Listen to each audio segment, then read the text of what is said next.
नमस्कार। मैं Dhananjay Kumar the public India में आपका स्वागत है। ट्रंप ने तो हरी झंडी दे दी है।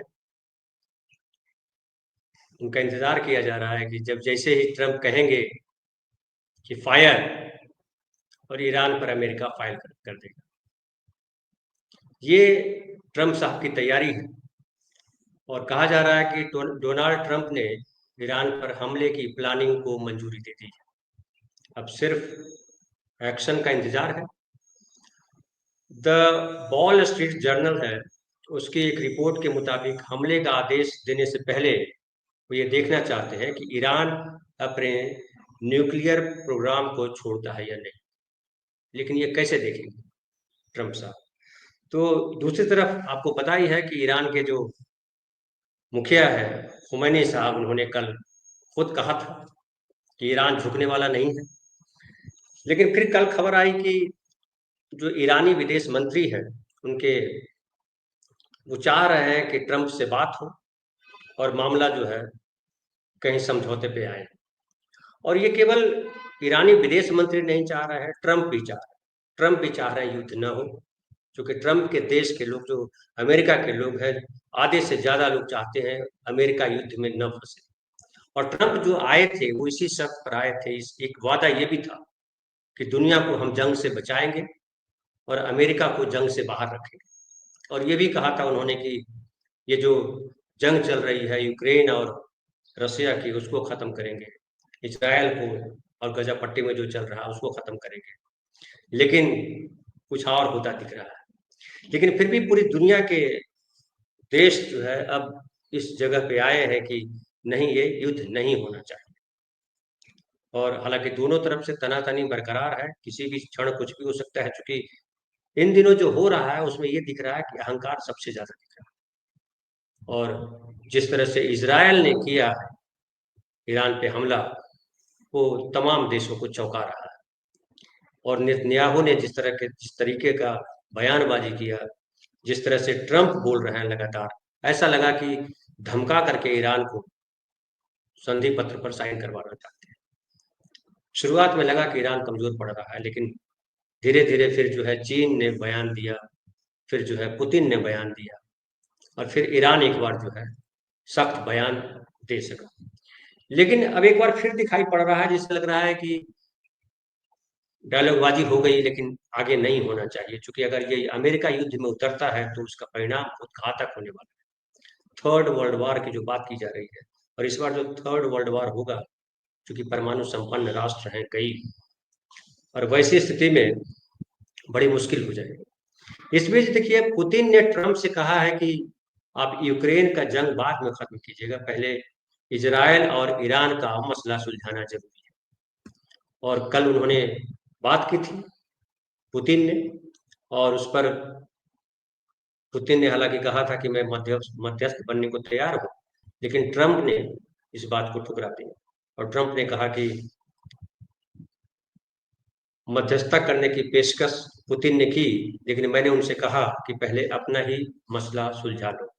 यानी यूक्रेन के साथ जो आप वार कर रहे हैं उसको खत्म करो, उसके बाद जो है गजा पट्टी और इसराइल पे और ईरान पे बात करो।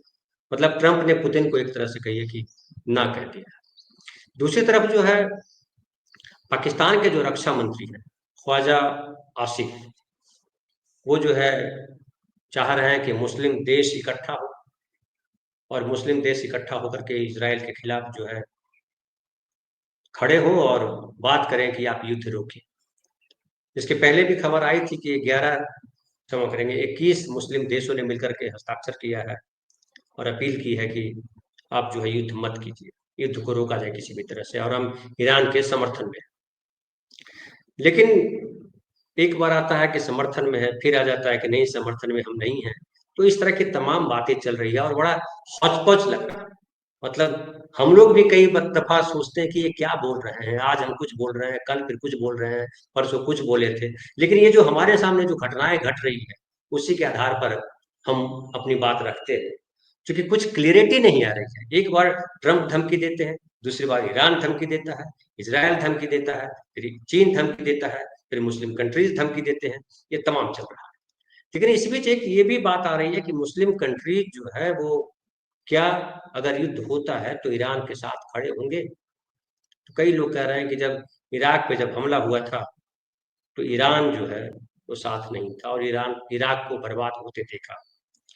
और जो मुस्लिम कंट्रीज हैं उनके भीतर जो है शिया सुन्नी को लेकर के झगड़ा तो है, लेकिन शिया सुन्नी से लेकर के झगड़े के अलावा जो सबसे इम्पोर्टेंट है वो है कि अपनी अपनी राजनीतिक स्थिति, अपनी अपनी सुरक्षा। और इसलिए देखिए कि तुर्की जो है कब इजराइल के साथ चला जाता है। देखिए तुर्की जो एक ऐसा देश रहा जिसने सबसे पहले इजराइल को मान्यता दी। 1949 की बात है, थोड़ा इतिहास में आपको ले चलते हैं। फिर तुर्की ने इस इजराइल को सबसे पहले मान्यता दी और ये सबसे पहला मुस्लिम देश है जिसने मान्यता दी थी। उसके बाद अर्दोगान जो है, जो अभी वहाँ के शासक है, 2005 में इजराइल गए थे और वहाँ के राष्ट्रपति से मुलाकात की थी और ये कहा था कि ईरान जो है, ईरान के खिलाफ बोला था और कहा था कि ईरान में जो परमाणु कार्यक्रम चल रहा है उससे पूरी दुनिया को खतरा है। तो ये जो है एक बात समझिए, एक एक पहलू ये है। दूसरा पहलू ये है कि जो अरब देश है, हालांकि अरब और इजराइल के बीच झगड़ा चलता रहा, लेकिन अरब देश में अमेरिका, अरब के जितने कंट्रीज हैं वहाँ अमेरिका की फौज मौजूद है। अब कहा जा रहा है कि पूरे गल्फ में 70,000 अमेरिकी सैनिक हैं। अब जब पूरे गल्फ में 70,000 अमेरिकी सैनिक हैं तो बताइए ईरान के साथ वो कैसे खड़े होंगे? तो फिर तो ईरान के साथ खड़े होने की बात कब? फिर ये भी गप है कि इस्लाम को मानने वाले एक हो जाएंगे और जो अक्सर दुनिया चलता रहता है कि अगर दुनिया के सारे मुसलमान एक हो गए तो फिर किसी को रहने नहीं देंगे। लेकिन वो पूरे मुस्लिम कंट्रीज जो 52-57 मुस्लिम कंट्रीज है उनमें आपस में ही एक आ रही है और वो सब आपस में ही लड़ते रहते हैं। अब देखिए कि एक बात ये भी कही जा रही है कि जो इजराइल से जो चल रहा है रॉकेट या जो जेट विमान या मिसाइल, वो 2-3 मुस्लिम कंट्रीज को पार करके आता है और जो ईरान से चल रहा है मिसाइल वो भी 2-3 कंट्रीज को पार करके आता है। फिर जो है अगर इस युद्ध में कोई ईरान के साथ है या ये इजराइल के साथ है तो वो रोक क्यों नहीं रहा? कुछ कहा जा रहा है कि इजराइल का ड्रोन जो है जॉर्डन होकर आ रहा है, तो जो एयर स्पेस है वो तो जॉर्डन का है, इराक का है। वो अपने एयर स्पेस को क्यों इस्तेमाल होने दे रहा है? ये सवाल उठ रहा है। फिर आ रहा है कि 1976 1967 के बाद जो इजराइल और फिलिस्तीन की समस्या है वो अब कहा जा रहा है कि ये फिलिस्तीन और इजराइल के बीच का मैटर है और इसमें हम शामिल नहीं होंगे। कई देश ये भी बात रख रहे हैं और वो चाहते हैं कि इजराइल और फिलिस्तीन आपस में सुलझाएं और इसमें हम लोग न उलझें। लेकिन एक ये भी चक्कर है कि तुर्की उधर मुस्लिम देशों को का नेतृत्व करना चाह रहा है, इधर पाकिस्तान पाकिस्तान मुस्लिम देशों का नेतृत्व करना चाह रहा है, लेकिन अमेरिका से सीधे टकराने की किसी भी और देश की हिम्मत नहीं हो पा रही है।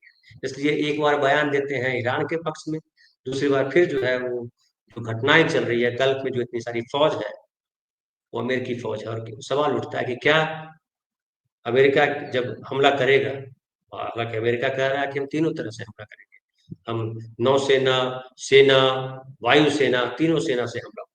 ऐसी स्थिति में अगर हमला होता है तो क्या गल्फ कंट्रीज इस हमले के खिलाफ हो पाएंगे?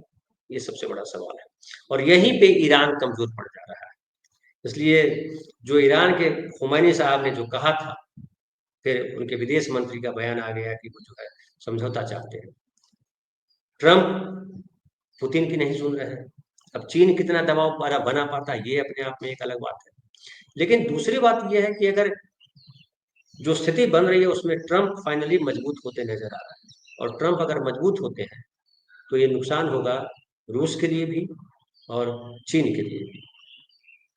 लेकिन ट्रंप भी हर कदम फूक फूक करके रख रहे हैं और ऐसा लगता है कि कहीं ऐसा ना हो कि ट्रंप जो है धोखे में उनको लगे कि हम ताकतवर हैं और फिर उलझ जाएं और फिर वो लंबा खिंच जाए और इस बार अगर लंबा खिंचा तो कहाँ किसका नुकसान होगा ये बताना मुश्किल हो जाएगा। और जो हालांकि एक और बयान आया है जो मशहूर नेता है, शियाओं के जो धर्मगुरु हैं, सिस्तानी, अयातुल्लाह अली सिस्तानी उनका नाम है। उन्होंने अंतर्राष्ट्रीय समुदाय से आग्रह किया है कि ये जो है युद्ध को समाप्त करें और ईरान के परमाणु कार्यक्रम का शांतिपूर्ण समाधान खोजने की कोशिश की। लेकिन दूसरी ही तरफ उन्होंने धमकाया भी, और एफपी की रिपोर्ट है कि अयातुल्लाह अली सिस्तानी ने खामनेई की ओर इशारा करते हुए कहा कि अगर सर्वोच्च धार्मिक और राजनैतिक नेतृत्व को निशाना बनाया गया तो इसके भयंकर परिणाम होंगे। तो एक तरफ ये आग्रह किया जा रहा है कि युद्ध रोको, दूसरी तरफ फिर अब धमकाया भी जा रहा है। तो ये समझ से परे हो रहा है कि हो क्या रहा है। और देखिए, अली सिस्तानी के बारे में कहा जाता है कि वो अली सिस्तानी को शिया मुसलमानों में सर्वोच्च धार्मिक नेताओं के रूप में माना जाता है। दुनिया भर में उनके फॉलोअर्स हैं और भारत के अधिकतर शिया उन्हें ही अपना मर्जा मानते हैं। वह सार्वजनिक रूप से बहुत कम दिखाई पड़ते हैं, लेकिन अब जो है क्या होने वाला है ये अभी फिलहाल बताना मुश्किल है। लेकिन ऐसा लग रहा है कि धीरे धीरे स्थिति जो है शांति की तरफ ही बढ़ेगी और ईरान भी मानेगा उनकी बात को, ट्रंप की बात को, और ट्रंप भी मानेंगे ईरान की बात को। तो दोनों के बीच में कहीं ना कहीं कुछ समझौता बनेगा, ऐसा दिखाई पड़ रहा है। फिलहाल तो इतना ही। बहुत बहुत धन्यवाद। कल फिर बात करेंगे किसी नए विषय पर।